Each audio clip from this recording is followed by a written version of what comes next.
iniciaremos uma maratona de vídeos sobre eletrocardiograma, como interpretar o eletrocardiograma, como se obter o eletrocardiograma. Mas antes da gente entrar na interpretação propriamente dita, é importante a gente fazer a revisão do sistema de condução elétrica do coração.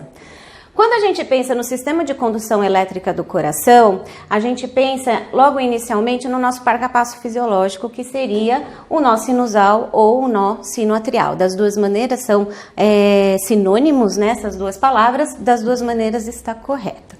Então, inicialmente, você tem o estímulo nascendo aqui no nó sinusal, e esse estímulo, ele vai passar pelos músculos, pelo músculo atrial, através de fibras que a gente tem, feixes de Beckmann e fibras internodais, para chegar até o nó atrioventricular.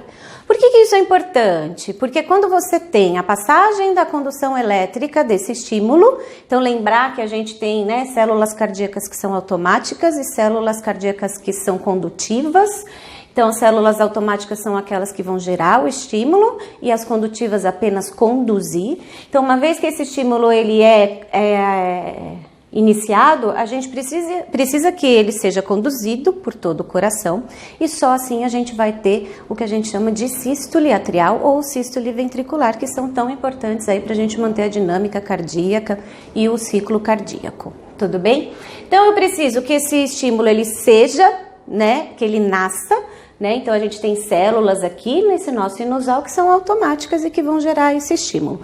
Com que frequência essas células geram estímulo? Com a frequência de normalidade que a gente tem. Para o adulto, a gente considera de 60 a 100, né, estímulos por minuto. Na criança, conforme a idade, né, você vai ter alguma diferenciação aí entre o número de gerações de estímulos.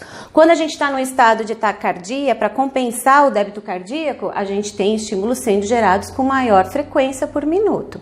Então, isso tudo vai ser, né, gerenciado aí pelo nó sinusal. Então, uma vez que nasce no nó sinusal, as células miocárdicas do átrio, certo? Elas vão fazer a condução desse estímulo através das vias internodais e do feixe de Beckmann.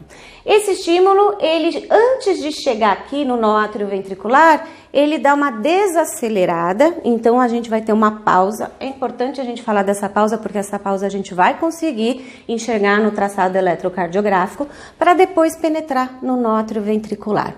Seria como se ele estivesse organizando todos esses estímulos que foram gerados e que estão chegando de vias distintas, né, ele organizar a chegada desses estímulos. Por que é importante ele organizar a chegada desses estímulos? Porque ele vai passar um estímulo só, tá certo? E cada um desse estímulo vai gerar um batimento cardíaco.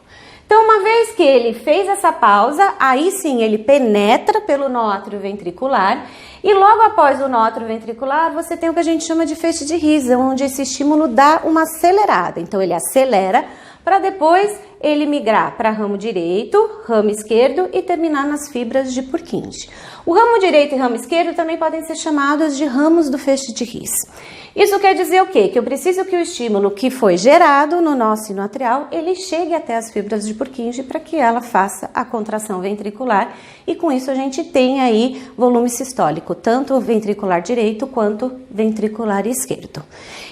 Como que acontece, né, esse estímulo cardíaco? Através da diferença de potencial de ação, que vai ser um outro vídeo que eu vou apresentar para vocês. Então, espero que vocês tenham gostado, que tenha dado para rever aí o sistema de condução elétrica do coração e acompanhe nossas redes sociais e os nossos próximos vídeos.